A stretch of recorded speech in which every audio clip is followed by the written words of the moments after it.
Kim Chiu pinasalamatan ng ASAP Stage sa pagbibigay ng chance sa kanya.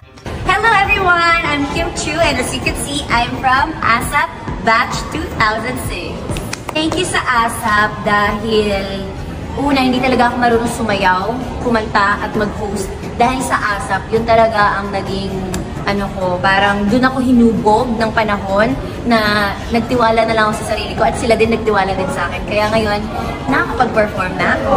Ay, ito hindi ko talaga ito makakalimutan. 19 years ago, lagi talaga ito nasa isip ko. Paborito ko talaga mga artista. Like, lagi talaga ako nanonood sa TV. Tapos, nung smile ako sa PBB, sabi ko, gusto ko makita ako sa TV.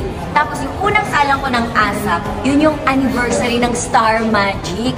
So, ang daming artista. Christine Hermosa, Dieter, Piolo.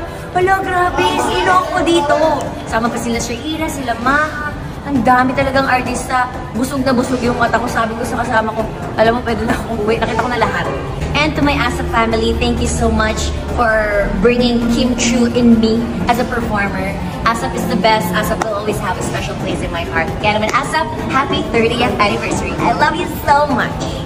Isa si Kim Chiu sa mga artistang hindi makakalimot sa pinanggalingan niya.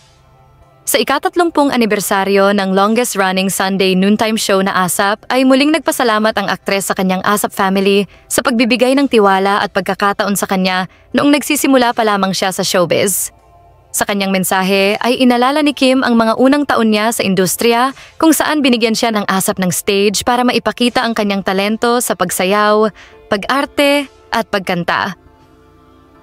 Forever grateful ako sa ASAP family kasi sila talaga ang unang nagtiwala sa akin after Pinoy Big Brother.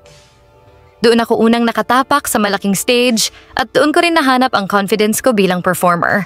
Hindi rin nakalimutang pasalamatan ng actress ang kanyang mga loyal na fans na walang sawang sumusuporta sa kanya sa bawat production number, acting project at hosting stint sa programa. Ayon dito, kung wala kayo ay wala rin ako dito ngayon. Maraming salamat sa pagmamahal at panalangin ninyo dagdag pa niya. Sa huli, sinabi ni Kim na kahit anong mangyari, ASAP will always have a special place in her heart.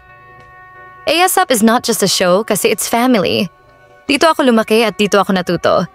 Dito ko nahanap ang tunay na saya sa trabaho. Happy 30th anniversary, ASAP!